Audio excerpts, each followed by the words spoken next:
കൊല്ലാൻ പറഞ്ഞാലോ അവൻ പാവിയെ കൊല്ലാനേ വന്നേന്ന് തുടങ്ങി. അവൻ സകലയെ കൊല്ലാൻ വേണ്ടി വന്നാണ് തുടങ്ങി. എന്തെങ്കിലും പറയാൻ പറ്റും യേശുക്രിസ്തുവിന്? എന്തെങ്കിലും പറയാൻ പറ്റും? വ്യഭിചാര കർമ്മത്തിലാണ് ഉപയോഗിക്കുന്നത്. അവൾ പോലും ചിന്തിക്കാത്ത സമയത്ത് അവളെ പിടിച്ചുകൊണ്ടിരിക്കുകയും ക്രിസ്തു പറഞ്ഞ ഒറ്റ കാര്യങ്ങളും ക്രിസ്തു അന്ന് പറഞ്ഞ പല കാര്യങ്ങളും ഇന്നും പല നിരീശ്വരവാദികളും പാർട്ടിക്കാരും എടുത്തുപയോഗിച്ചുകൊണ്ടിരിക്കുക. മുടിനായ പുത്രന്റെ ഉപമ, അതുപോലെ ശമരിയക്കാരൻ, നല്ല ശമരിയക്കാരന്റെ ഉപമ, ഇതൊക്കെ അനേക രാഷ്ട്രീയക്കാരൻ ഈ ക്രിസ്തുവിനെ അറിയില്ല, വിശ്വസിക്കുന്നുമില്ല. പക്ഷെ രാഷ്ട്രീയം പ്രസംഗിക്കുമ്പോൾ മുടിനായ പുത്രന്റെ ഉപമയും അതുപോലെ തന്നെ നല്ല ശമരിയക്കാരന്റെ ഉപമയൊക്കെ 2000 വർഷങ്ങൾക്ക് മുമ്പ് ക്രിസ്തു പറഞ്ഞത് നിയമസഭയിൽ ലോകസഭയിലെ ആൾക്കാരെ ക്രിസ്തുവിനെ അറിയാത്തവരെ വിളിച്ചു പറഞ്ഞ് നടക്കും. അത്രയും ശ്രേഷ്ഠമാണ് ക്രിസ്തുവിന്റെ ഉപമകൾ. ക്രിസ്തു മറുപടി പറഞ്ഞു, നിങ്ങൾ പാപമില്ലാത്തവർ ആദ്യം അവിടെ കല്ലെറിയുന്നു. നിങ്ങൾ പാപമില്ലാത്തവർ ആദ്യം ഫസ്റ്റ് സ്റ്റോൺ ആദ്യം ഇവിടെ പാപമില്ലാത്തവർ കല്ലെറിയുന്നു. നിങ്ങളിൽ പാപമില്ലാത്ത ഒരു വാക്ക് പറഞ്ഞുണ്ടല്ലോ. ചുങ്കക്കാരോട് ക്രിസ്തു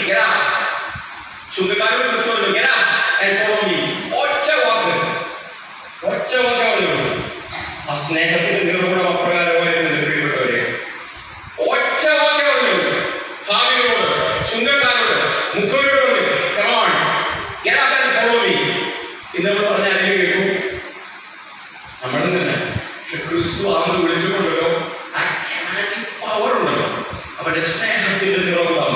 ആ സ്നേഹം അവരിലേക്ക് ഒഴുകിയപ്പോ അവർ അറിയാതെ ഇന്നൊന്ന് എഴുന്നേറ്റ് അവരനുഭവിച്ചു പോയി. ചുരുക്കാര്, ഭാവികളായവർ, മുഖവര് അവരറിയാതെ എഴുന്നേറ്റ് ക്രിസ്തുവിനെ അനുഭവിച്ചു. ഒറ്റ വാക്ക് പറഞ്ഞു, നിങ്ങൾ ഈ പാപമില്ലാത്തവരും ഇവിടെ ആദ്യം കയറി. അവരുടെ ഉള്ളിൽ അവർ കുറ്റബോധം ഹേതുവായി, അവരുടെ ഉള്ളിൽ കിടക്കുന്ന കുറ്റബോധം വളരെ ഹേതുവായിരുന്നു. അവരെല്ലാവരും മാറിപ്പോയി. അവരുടെ ഇനി ആരും കയറുന്നില്ലല്ലേ, ഞാൻ ഇതൊന്നും പറയാൻ പോകില്ല, ഇനി വരും പാപം ചെയ്യും. അപ്പോൾ ദൈവത്തിന് വാക്കുകൊണ്ട് കർത്താവേ എന്ത് കർത്താവെ വിളിച്ചാൽ എനിക്ക് കർത്തൃത്വം നടത്തുവാൻ നിനക്ക് അധികാരമുണ്ട്. അതാണ് കർത്താവ്. അവരുടെ രക്ഷ അവരുടെ ഭവനത്തിലേക്ക് കടക്കുന്നതിനെ പ്രിയപ്പെട്ടത്. ആ കർത്താവ് എന്നുള്ള വിളിയുണ്ടല്ലോ, ഈ കർത്താവ് എന്നുള്ള വിളിയാണ് രക്ഷ. ആ രക്ഷ അവരുടെ ഭവനത്തിലേക്ക് കടന്നു. എന്നിൽ കർത്തൃത്വം നടത്തുവാൻ നിനക്കാണ് ഇനി അധികാരമുള്ളത്. മറ്റുള്ള സകല അധികാരവും ഞാൻ മാറ്റിക്കളഞ്ഞു. എന്നിൽ കർത്തൃത്വം നടത്തേണ്ട അധികാരം ഉള്ളതിന് നീയാണ്. കർത്താവേ, അവരെല്ലാവരും പോയി, ഞാൻ മാത്രം ബാക്കിയുള്ളൂ. നീ പോരാ, ഇനിമേൽ പാപം ചെയ്യരുത്. യാദൃശ്ചികമായിട്ട് രക്ഷ അവരുടെ ഭവനത്തിലേക്ക് കടന്നു. പ്രിയപ്പെട്ടവർ, ക്രിസ്തുവിന്റെ ക്രൂശീകരണ സമയത്ത് നമുക്കറിയാം, ക്രിസ്തുവിന്റെ ക്രൂശീകരണം നടന്നുകൊണ്ടിരിക്കുന്ന സമയത്ത് അവിടെയും അനേക രക്ഷകൾ കടന്നു വന്നു. ഒരു ശതാധിപൻ ക്രിസ്തുവിനെ ക്രൂശിക്കാനായിട്ട്, ശതാധിപന്റെ ടീമായിരുന്നു ക്രിസ്തുവിനെ ക്രൂശിക്കാൻ വേണ്ടി കൊണ്ട് നടത്തുന്നത്. ശതാധിപൻ എന്ന് പറഞ്ഞാൽ 100 പേർക്ക് അധിപൻ. റോമൻ പൗരനായിരിക്കാം. അന്ന് പട്ടാളക്കാരും മലയാളികളും ഒക്കെ ഉള്ളത് റോമക്കാരാണ്. പിലാത്തോസും ഹെറോദാവും ഒക്കെ റോമൻ ഗവർണർമാരായിരുന്നു. അവര് ഈ ശതാധിപൻ ക്രിസ്തുവിനെ ക്രൂശിക്കേണ്ട ആ ടീമിന്റെ അധിപനായിരിക്കാം. ഒരുപക്ഷെ 100 പേരടങ്ങുന്ന ഒരു ടീമിന്റെ അധിപൻ. അതുവരെ ക്രിസ്തുവിനെ ആടിച്ചും ക്രിസ്തുവിനെ ക്രൂശിക്കാൻ വേണ്ടി ആക്രോശിച്ചും അവന്റെ കാലിൽ ആണിയടിച്ചും അവന്റെ തലയിൽ മുൾക്കിരീടമടിച്ചും അവന്റെ കൈകാലുകളിൽ ആണിയടിച്ചും ഒക്കെ വലിച്ചിഴച്ച് കൊണ്ടുവന്നത് ഈ ശതാധിപന്റെ ഗണയാണ്. പക്ഷെ ക്രൂശീകരണം നടന്നു കഴിഞ്ഞിട്ട് നിങ്ങൾക്ക് വചനങ്ങൾ അറിയുന്ന കാരണം കൊണ്ടാട്ടോ ഞാൻ വചനം എടുത്ത് പറയാതെ.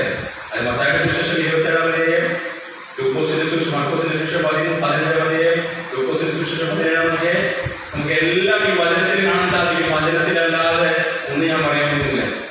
അവിടെ വ്യക്തമായിട്ട് എഴുതിയിട്ടുണ്ട്. വ്യക്തമായിട്ട് ശതാധിപൻ ക്രൂശീകരണം നടന്ന് ക്രിസ്തു പ്രാണനെ വിട്ടപ്പോ ശതാധിപൻ ആദ്യം പറയാ ഇവൻ യഥാർത്ഥത്തിൽ ദൈവപുത്രനായിരുന്നു.